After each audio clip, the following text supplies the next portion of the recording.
Alhamdulillahirabbil alamin wa bihi nasta'inu ala umuri dunya waddin wa ala alihi wa ashabihi wa man tabi'ahu bi ihsanin ila yaumiddin amma ba'du. Allahumma la sahla illa ma ja'altahu sahla wa anta taj'alul hazna idza syi'ta sahla.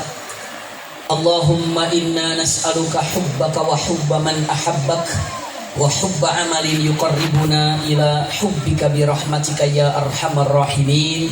Amin ya rabbal alamin. Alhamdulillahirabbil alamin. Mudah-mudahan pertemuan kita malam ini seluruhnya disertai dengan rahmat dan berkah Allah Subhanahu wa taala. Semoga seperti ini Allah kumpulkan kita di dunia ini, seperti ini juga kelak Allah kumpulkan kita di surga firdausnya. Amin ya rabbal alamin. Para alim ulama, para asatid, para ustadzat yang tidak bisa kami sebut namanya satu persatu, namun tidak mengurangi rasa hormat dan ta'zim kami kepada para sesepuh orang tua kami yang hadir di tempat ini, juga yang selalu dirahmati oleh Allah Subhanahu wa taala. Para tokoh masyarakat yang hadir di majelis ini, semoga Allah juga selalu memberkahinya. Dan ayahanda bunda, anak-anakku semuanya, adik-adikku semuanya, semoga selalu diberikan oleh Allah Subhanahu wa taala kesehatan lahir dan batin. Amin ya rabbal alamin. Singkat dari apa yang akan disampaikan di acara Maulid ini.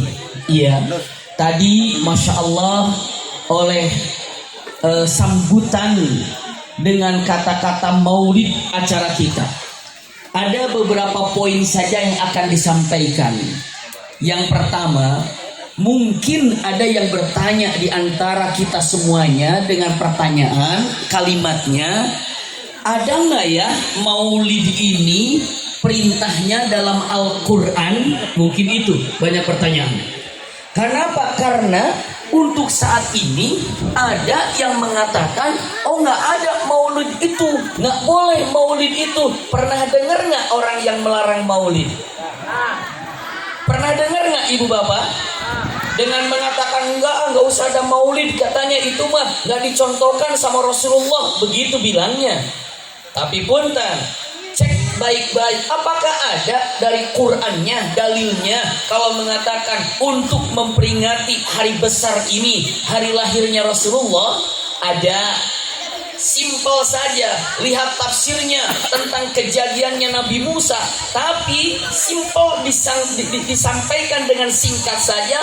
Dalam surat Ibrahim ayat 5 ada firman Allah, wa dzakirhum bi ayyamillah. Kasih garis bawah itu, iya. Wadzakirhum bi ayyamillah, artinya ingatkanlah, peringatilah hari-hari besar, hari-hari bersejarah yang Allah telah ukir di dunia ini. Turunnya Nabi Adam, silahkan ingat-ingat, oh pada bulan Muharram. Ingat-ingat itu Adam turunnya ke bumi itu bulan Muharram. Bagaimana ketika Nabi Nuh alaihissalam diselamatkan dari kapalnya yang selama beberapa bulan berada di atas air, maka ingatkan bagaimana peristiwa itu. Bagaimana kaum Nabi Lut dihancurkan. Karena apa? Karena LGBT-nya, ingatkan agar tidak terulang. Bagaimana keadaan Nabi Musa saat diselamatkan dari kejaran Fir'aun, itu adalah ingatkan bagaimana keagungan Allah. Ayyamullah itu, wadzakirhum bi ayyamillah. Dan punten, apakah hari lahir Rasulullah adalah hari besar apa tidak? Hari besar, diingatkan apa tidak? Ingatkan, wadzakirhum bi ayyamillah. Itu sudah selesai satu dalil juga dengan mengatakan demikian. Jadi kepada teman-teman semuanya, sahabat-sahabat semuanya, para guru-guru semuanya, sudah tahu ternyata dalam Al-Quran kita diperintahkan untuk mengingatkan hari-hari besar yang Allah ukir terjadi di dunia ini. Salah satunya adalah hari lahirnya siapa? Rasulullah. Wadzakirhum bi ayyamillah. Satu itu. Yang kedua, ini sebagai pondasi dulu nih untuk semuanya. Karena sekarang ini banyak yang ingin mengadu dombakan umat Islam, ingin dipecah belahkan umat Islam dengan berbagai macam cara, Di antaranya cara pemahaman di dalam maulid saja, dengan mengatakan gak usah maulid, gak ada dalilnya. Saya sampaikan itu satu dalil. Yang kedua, dua saja dalilnya. Nanti kita akan lihat bahasan selanjutnya. Yang kedua, ada di dalam kaidah usul fiqh dengan mengatakan ma la yatimul wajib illa bihi fahuwal wajib. Ya, ini pegangan untuk kita semuanya. Ma la yatimul wajib illa bihi fahuwal wajib. Artinya adalah apapun yang menyebabkan sempurnanya yang wajib, maka itu menjadi hukumnya wajib. Contoh, sholat isya hukumnya apa? Wajib. Kalau wudu saja, wudu sendiri itu hukumnya apa? Saya mau wudu Kenapa wudu? Ya saya wudu saja, mau tidur saya wudu, hukumnya apa? Mau tidur wudu, hukumnya apa? Sunnah. Mau ke pasar wudu dulu, hukumnya apa? Sunnah. Mau ketemu teman, mau jalan-jalan wudu dulu, hukumnya apa? Wudu itu hukumnya sunnah, tapi sholat hukumnya wajib. Kalau sholat tidak wudu, jadi nggak sholatnya? Berarti kalau wudu untuk sholat, wudunya jadi wajib. Mala yatimul wajib illa bi fahuwal wajib. Sekarang punten, mencintai Rasulullah hukumnya apa? Mencintai Rasulullah hukumnya apa? Wajib. Berarti apapun yang menumbuhkan rasa cinta kepada Rasulullah akan berpahalakan wajib. Sekarang duduk di sini mendengarkan kajian tentang Rasulullah. Untuk apa? Menambahkan rasa cinta kepada Rasulullah. Berarti pahalanya, pahala apa didapatkan? Wajib. Ini gambarannya. Ingat ya, bukan berarti memperingati maulid wajib, tidak. Tapi pahala untuk memperingati maulid itu pahalanya sebanding setara dengan pahalanya wajib. Karena mencintai Rasulullah hukumnya wajib. Ini gambarannya. Iya. Dengan mengatakan dua saja, cukup dua saja.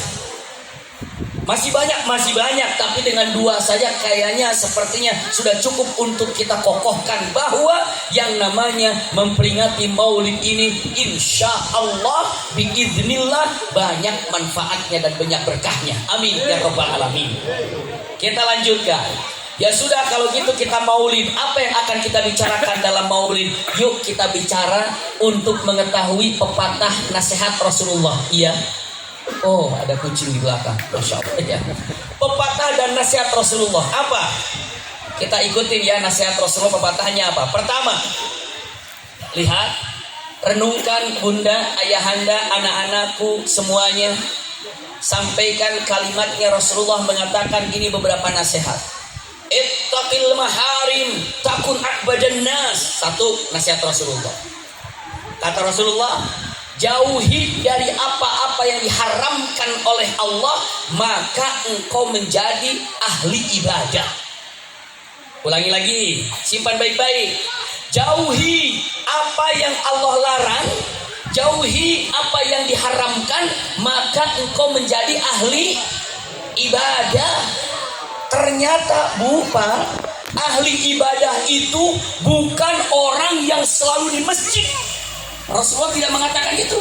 Ahli ibadah itu bukan orang yang selalu tahajud. Ahli ibadah itu bukan orang yang selalu baca Quran. Ahli ibadah itu bukan selalu saum. Ahli ibadah itu bukan selalu sedekah. Ternyata Rasulullah katakan ahli ibadah itu yang pandai menjauhi maksiat. Itu ahli ibadah. Ulangi lagi. Ahli ibadah ini adalah orang yang pandai menjauhi apa? Maksiat. Coba di masjid, ada nggak orang ke masjid tapi maksiat? Ada nggak? Ada. Ada nggak orang sholat di masjid tapi pulangnya nyuri apa tuh? Nyuri sendal. Pengalaman semuanya kompak sendal. Iya. Iya, punten, ini adalah orang bisa sambil ibadah tapi sambil melakukan apa? Maksiat. Kenapa? Karena intinya ibadah itu untuk menjauhkan daripada maksiat. Sekali lagi ini nasihat Rasulullah. Ahli ibadah sebenarnya adalah orang yang pandai menjauhi dari apa-apa yang diharamkan oleh Allah. Itu ahli ibadah. Masya Allah. Kata Allah ini haram, jauhi. Kata Allah ini haram, jauhi. Maka punten, ini ahli ibadah. Kalau melanggar perintah Allah, hati-hati berbuat dosa. Kalau udah berbuat dosa, paling tidak, nih simpan ibu bapak baik-baik. Kalau berbuat dosa, paling tidak nikmat itu hilang, Bun. Nikmat itu hilang, Pak.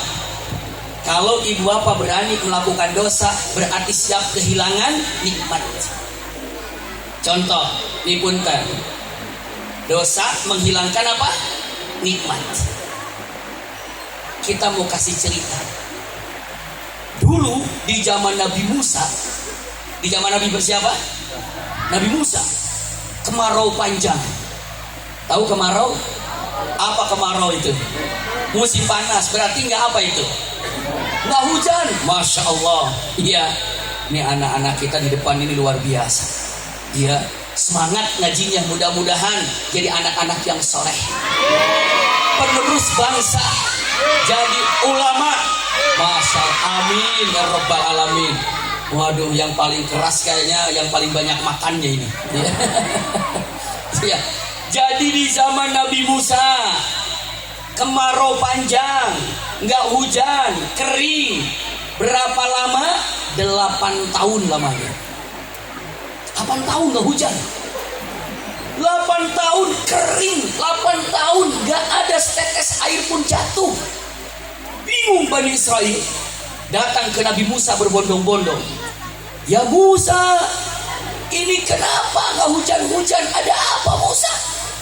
Kata Nabi Musa, beginilah. Besok kita kumpul ya di lapang. Buat apa? Doa sama Allah, minta hujan turun. Kalau di dalam syariat Rasulullah, di dalam syariat Islam itu namanya sholat apa? Istisqa. Masya Allah. Kumpul semuanya. Saat kumpul ribuan Bani Israel, ini dalam hadis Sahih Bukhari, Nabi Musa berdoa, Allahumma asqinal ghais. Ya Allah, turunkanlah hujan kepada kami. Hani'am mari'ah. Hujan yang membuat kami tenang, hujan yang membuat kami teduh, hujan yang membuat kami nyaman. Doa Nabi Musa diaminkan oleh Nabi Harun. Masya Allah. Nabi doa yang mengaminkan, Nabi juga. Hebat apa tidak itu? Hebat. Diaminkan lagi oleh Yusha ibn Nun. Yusha itu calon Nabi. Masya Allah. Nabi didoakan oleh 2 Nabi. Tapi Masya Allah, doa Nabi yang selalu dikabulkan, apalagi Nabi Musa.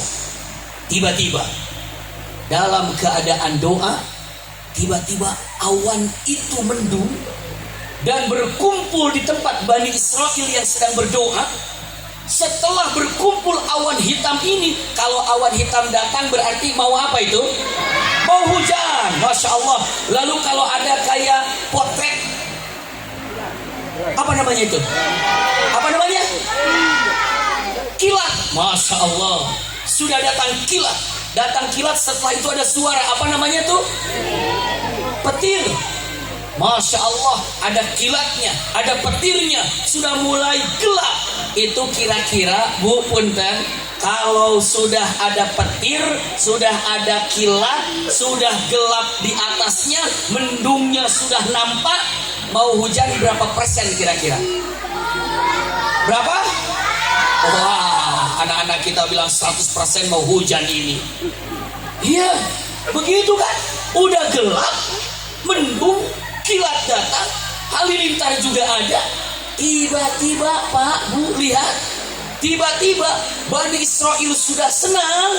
Dalam waktu kurang daripada 5 menit, hilang semuanya. Mendung pergi, kilat entah kemana, halilintar pergi. Tidak ada lagi awan hitam, yang ada terang kembali panas. Aneh kan? Ini kenapa panas ini? Sampai bertanya kepada Nabi Musa, Dengarkan kisah yang luar biasa itu. Ya Musa, apa yang terjadi? Barusan nampak akan terjadi hujan, tapi padahal awan sudah berkumpul, sudah nampak hitam. Bahkan halilintar ada, bahkan kilat pun ada, tapi kurang dalam waktu 5 menit awan itu sirna, kilat itu pun sirna, halilintar itu pun hilang, bahkan kembali panas seperti biasa. Ada apa Musa? Nabi Musa bertanya kepada Allah, Ya Rabb, kenapa tidak jadi kau turunkan hujan? Padahal kami sudah berharap karena 8 tahun tidak turun hujan. Ada apa ya? Ada apa? Allah jawab, wahai Musa, aku akan turunkan hujan ke tempat kalian, namun ada yang menghalangi hujan itu untuk tidak turun. Ada penghalangnya ya Rabb? Ada. Apa yang menghalanginya? Jawabannya, dihalangi oleh seseorang. Dari ribuan Bani Israel, ada satu orang yang berbuat maksiat dan dia belum taubat. Satu orang berbuat maksiat dan belum taubat, itu yang menghalangi hujan tidak turun. Satu orang, bayangkan itu. Lalu Nabi Musa membalikan badannya ke Bani Israel. Kalimatnya, Ya Bani Israel, hai kalian Bani Israel, apakah kalian lihat tadi akan hujan? Ya. Apakah kalian lihat tadi ada kilat? Ya. Apakah kalian dengar tadi halilintar? Ya. Tapi dalam waktu sekejap hilang? Ya. Tahu penyebabnya? Tidak ya Musa. Penyebabnya ada di antara kalian satu orang yang berbuat maksiat dan belum taubat. Subhanallah. Lalu Nabi Musa mengatakan, maka saya mohon, saya minta satu orang yang berbuat dosa itu sekarang keluar dari sini. Keluar dari sini. Kenapa? Karena menjadi penghambat bagi kita semua. Keluar. Satu orang itu ada di dalam nggak Bu Pak? Ada. Yang satu orang itu merasa, ya Allah, saya yang berbuat dosa dan saya belum taubat. Lalu satu orang itu menyatakan dalam hatinya, Ya Rabb, satartani sanawat. Ya Allah, Engkau telah tutup aibku bertahun-tahun. Engkau telah tutup aibku, kesalahanku bertahun-tahun. Haruskah aku hari ini keluar daripada Bani Israel? Kalau aku keluar dari Bani Israel, orang-orang akan tahu ini biang keroknya. Bisa dipahami Ibu Bapak? Kalau dia keluar, berarti orang akan tahu ini penyebabnya nih, ini penyebabnya. Bisa begitu kan? Ya Rabb, betapa malunya aku. Betapa malunya aku. Ya Rabb, Engkau telah tutupi aibku bertahun-tahun. Haruskah hari ini aibku dilihat oleh orang? Ya Allah, aku minta kepadamu, tolong tutup aibku dan ampuni dosaku. Ampuni dosaku, ampuni dosaku. Allahumma inni tubtu ilaik. Aku minta ampun padamu. Ibu bapak, apa yang terjadi? Nabi Musa sedang menunggu orang keluar. Tidak ada yang keluar. Tiba-tiba mendung segera datang, halilintar tiba, kilatnya sampai, dan hujan deras. Hujannya deras, nyaman, nikmat, hani'an mari'a. Tiba-tiba Bani Israel bertanya, Musa, katanya hujan tadi tidak turun karena ada satu orang yang berbuat dosa, yang mana orang itu belum taubat. Engkau telah perintahkan orang ini untuk keluar, tapi kenapa sebelum ada yang keluar dari kami, hujan sudah turun? Nabi Musa langsung bicara kepada Allah, Ya Rabb, belum juga ada yang keluar dari kami, kenapa kau turunkan hujan? Apa kata Allah?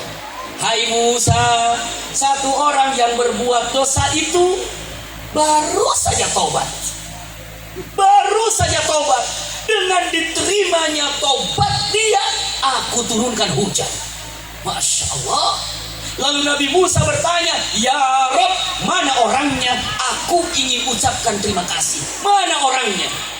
Allah katakan, "Musa, maaf ya, itu urusanku dengannya. Aku akan tutup aib hambaku sekalipun kau meminta mana orangnya, aku tidak akan kasih tahu karena ini adalah rahasia aku dengannya."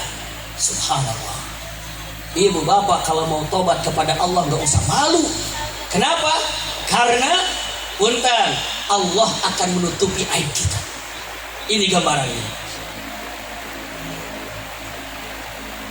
Lihat, tadi hujan tidak turun karena apa?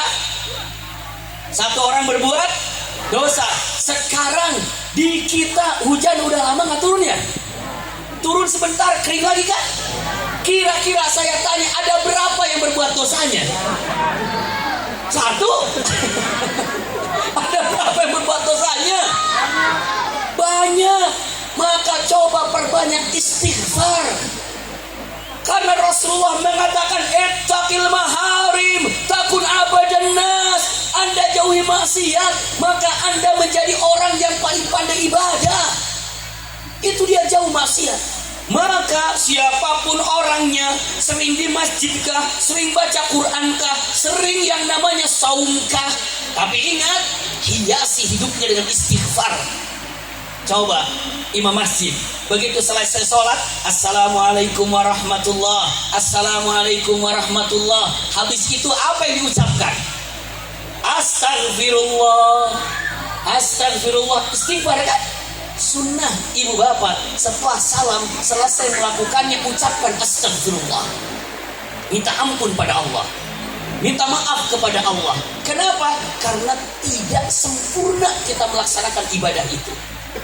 Maksud tidak sempurna apa ya? Ya khusyuknya jauh lah, tumaninahnya pun kurang lah, maka beristighfar astagfirullah. Sampai Rasulullah dalam setiap harinya itu tidak kurang daripada 100 kali istighfar. Ittaqil maharim takun abadan nas. Anda jauhi daripada maksiat, jauhi dari apa yang diharamkan, berarti Anda menjadi orang yang pandai atau yang dikatakan ahli ibadah. Kalau dikategorikan saya ingin menjadi orang yang ahli ibadah, jauhi maksiat. Masya Allah. Tapi punten, gak mungkin orang itu bisa menjauhkan dari maksiat kecuali dengan ibadah. Berarti tujuan ibadah itu untuk menjauhkan diri dari maksiat. Mana buktinya? Satu saja kita gambarkan. Semua hafal ayat ini. Innas sholata tanha anil fahsyai. Masya Allah, ini ibu-ibu hafal Quran semua di sini. Bapak-bapak juga hafal Quran di sini. Coba punten, ini mumpung maulid ya disaksikan sama guru-guru, sama kiai-kiai di sini, sama ustadzah juga. Kita cek hafalan Qurannya, kita kita lombakan ibu-ibu sama bapak-bapak hafalan Qurannya. Siap nggak nih kira-kira nih? Siap, Masya Allah. Ini anak-anak kita jadi wasitnya nih, jadi pengadilnya. Siap, ibu-ibu siap bu? Lanjut ayat, sambung ayat bu. Bapak siap sambung ayat pak ya? Mau bapak dulu, mau ibu dulu pertanyaannya? Ibu dulu, bapak dulu? Ibu dulu, jawab bu. Masya Allah. Lanjutkan bu ya. Siap, lanjutkan bu. Lanjutkan. Ya ayyuhan nabiyyu lima tuharrimu ma ahallallahu laka tabtaghi maradata azwajik. Lanjutkan.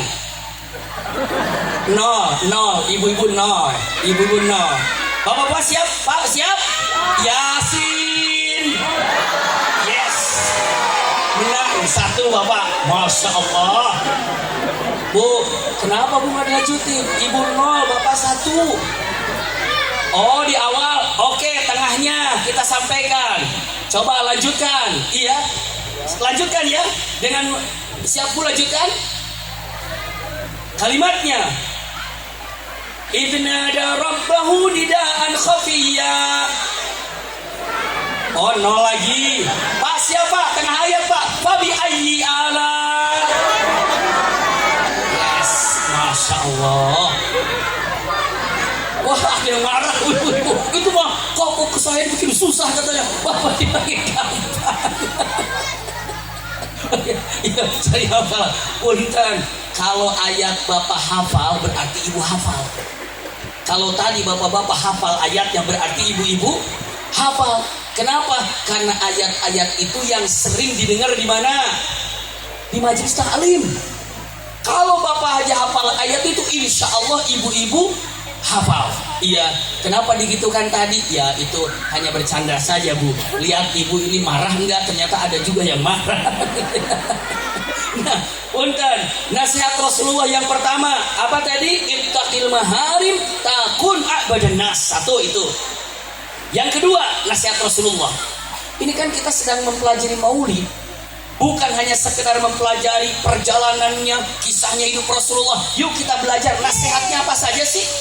Yang kedua, ini nasihat Rasulullah SAW. Yang Rasulullah sampaikan, irdi bima qasamahullahu laka takun aghnan nas. Masya Allah. Ini kata Rasulullah ini. Ridhalah dengan apa yang Allah berikan kepada kalian, niscaya engkau menjadi orang terkaya di dunia ini. Masya Allah. Jadi orang yang terkaya di dunia ini adalah orang yang paling ridho menerima apa yang Allah kasih. Itu orang terkaya. Kalau orang ini punya rumah banyak, mobil banyak, uang berlimpah, tapi kalau dirinya selalu merasa kurang, tidak ridho dengan apa yang Allah kasih, pastikan susah terus hidupnya, makin merasa paling miskin di dunia. Kenapa? Ternyata hati ini yang membuat kita kaya. Jadi Rasulullah mengatakan ridho dengan apa yang Allah kasihkan, berarti Anda orang paling kaya. Orang paling kaya itu orang yang paling ridho. Dijadikan apa, diberikan apa, itu ridho. Masya Allah. Ini kalau masalah kata Rasulullah ini, siapa sih yang paling kaya di dunia ini? Jawaban Rasulullah, yang paling kaya di dunia ini 3. Ingat, apabila ibu bapak punya 3 ini di dalam hati ibu bapak punya 3 ini, berarti ibu bapak kaya. Apa yang kaya? 1, kata Rasulullah, iya, wujudul punten. Yang pertama dengan mengatakan kalimatnya sihatul jasad. Jasadnya sehat. Itu syarat kaya. Jasadnya sehat. Masya Allah. Yang kedua, itminanul qalb. Hatinya tenang. Jasad sehat, hati tenang. Yang ketiganya, wujudul wuqudul yaum. Punya makan hari ini. Punya makanan untuk hari ini. Paling tidak punya makan untuk besok. Punten saya tanya ya sama ibu bapak. Ibu bapak sehat? Sehat. Tenang hati? Punya makan untuk besok? Kaya semuanya. Kaya, itulah kaya semuanya. Jadi begitu keluar habis pengajian di sini, itu orang-orang kaya baru selesai maulid. Iya. Kaya semua kita. Nah, emang orang kaya tuh begitu. Kata siapa? Kata Rasulullah. Sehat jasad, hati tenang, punya makan besok, itu kaya. Tidak ada punya makan untuk 7 turunan, nggak ada. Rasulullah tidak bilang gitu. Punya makan untuk 1 bulan, nggak ada bilang begitu Rasulullah. Tapi justru untuk makan, Rasulullah katakan punya makan untuk hari ini. Berarti kalau untuk besok kita punya makanan, lalu hati tenang, lalu jasad sehat, berarti kita ini orang kaya. Masya Allah, ini orang kaya. Jadi kalau habis pengajian suaminya nggak hadir hari ini, bilang sama suaminya, Pak, ternyata kita orang kaya, Pak. Masya Allah. Masa iya? Kenapa? Karena kekayaan sesungguhnya jasad sehat. Kita kan sehat, Pak, ya. Hati tenang, kita tenang kan, Pak. Dan punya makan untuk hari ini, berarti kita kaya. Masya Allah. Berarti semua yang di sini bisa dikategorikan orang-orang apa? Kaya. Allahu Akbar. Yang kedua, irdi bima qasamahullahu laka takun aghnan nas. Baru berapa nasihat saya sampaikan ya? 2 ya? Baru 2, 3. Ini simpan baik-baik ini. Nomor 3, ahsin ila jarik takun mu'minah. Masya Allah. Ahsin ila jarik takun mu'minah. Perbaiki hubungan atau berbuat baiklah kepada tetanggamu, niscaya engkau termasuk orang yang beriman. Masya Allah. Ulangi lagi.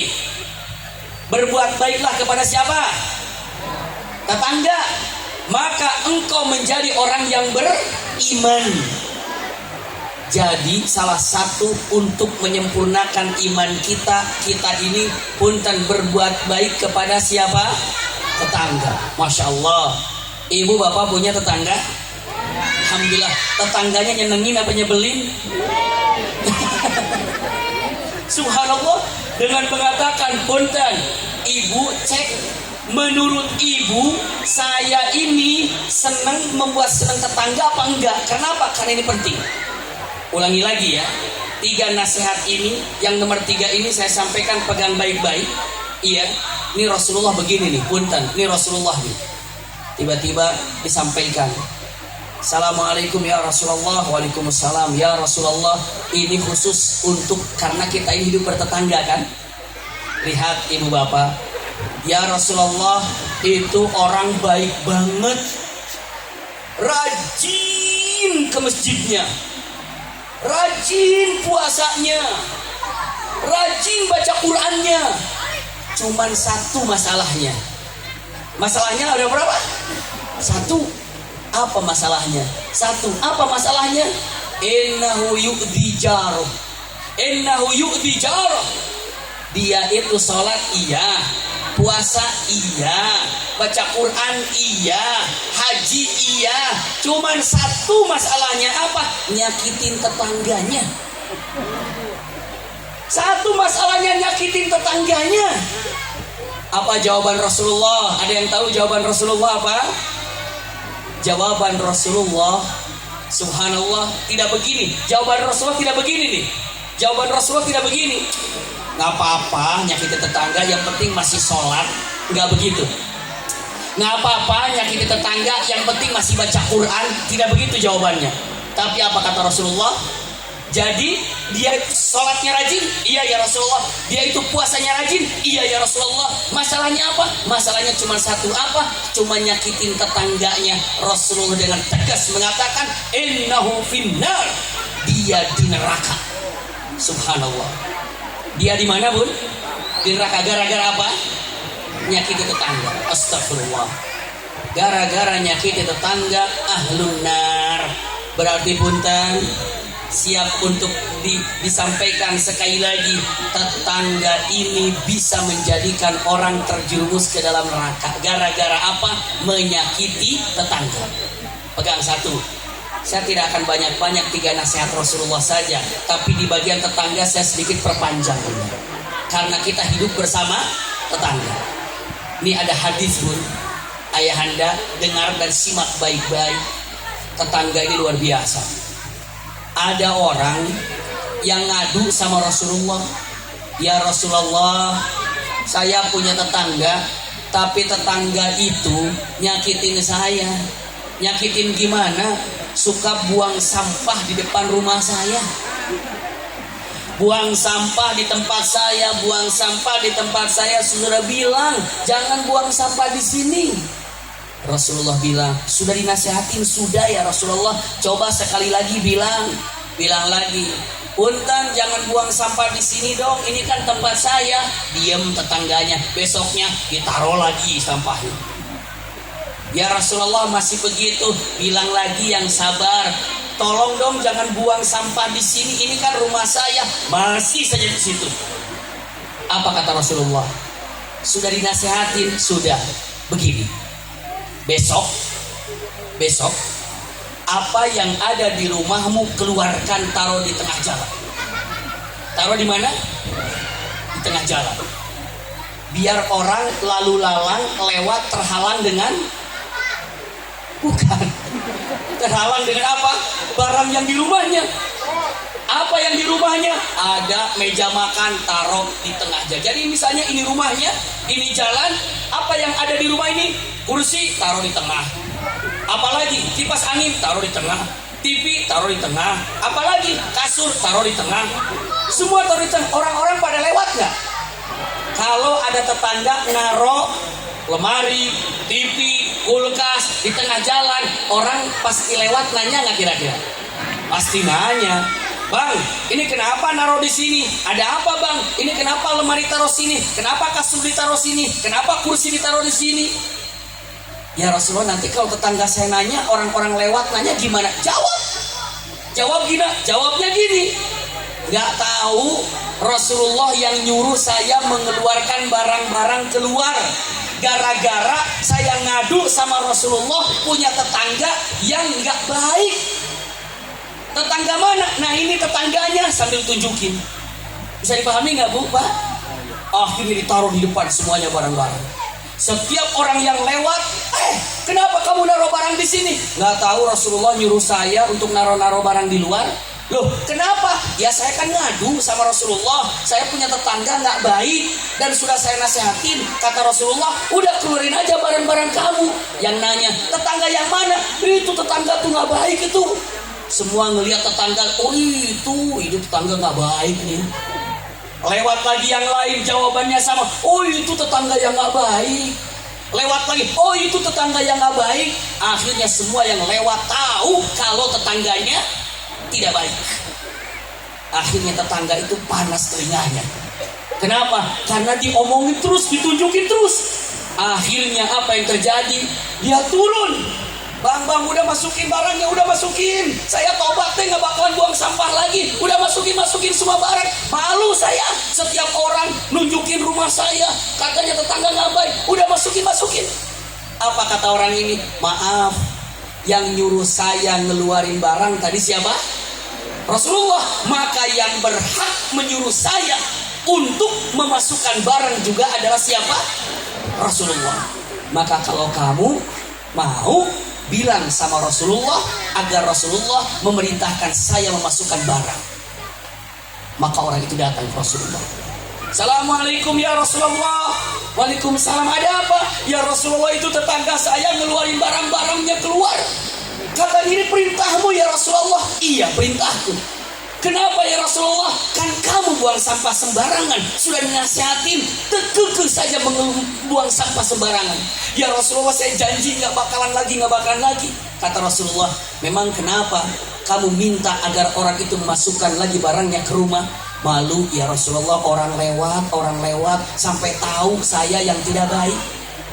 Sampai orang-orang itu melaknat saya, menghardik saya.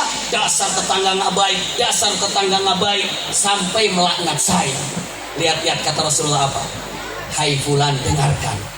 Ini harus dimasukkan ke telinga kita. Hai fulan, dengarkan. Sebelum orang-orang yang lewat itu melaknatmu, Allah sudah melaknatmu lebih dahulu. Bisa dipahami bu, Pak? Orang yang tidak baik kepada tetangga dilaknat sama Allah sebelum tetangganya melaknat. Bahaya. Subhanallah. Camkan baik-baik. Jadi kalau dibilang dengan mengatakan Rasulullah, ahsini ila jarik takun mu'mina, Anda berbuat baiklah kepada tetangga, maka Anda menjadi orang beriman sempurna. Sampai Rasulullah mengatakan, wallahi la yu'min, demi Allah tidak termasuk orang yang beriman. Siapa ya Rasulullah? Man la ya'man jarah. Siapa saja yang tidak membuat hatinya tenang, itu tidak dikategorikan orang beriman. Yang tidak membuat hati tetangga tenang. Coba bu, pak, ibu misalnya, bapak misalnya pergi ke satu tempat, lupa rumah nggak dikunci. Kalau punya tetangga baik, tenang apa enggak? Ibu bapak pergi lupa rumah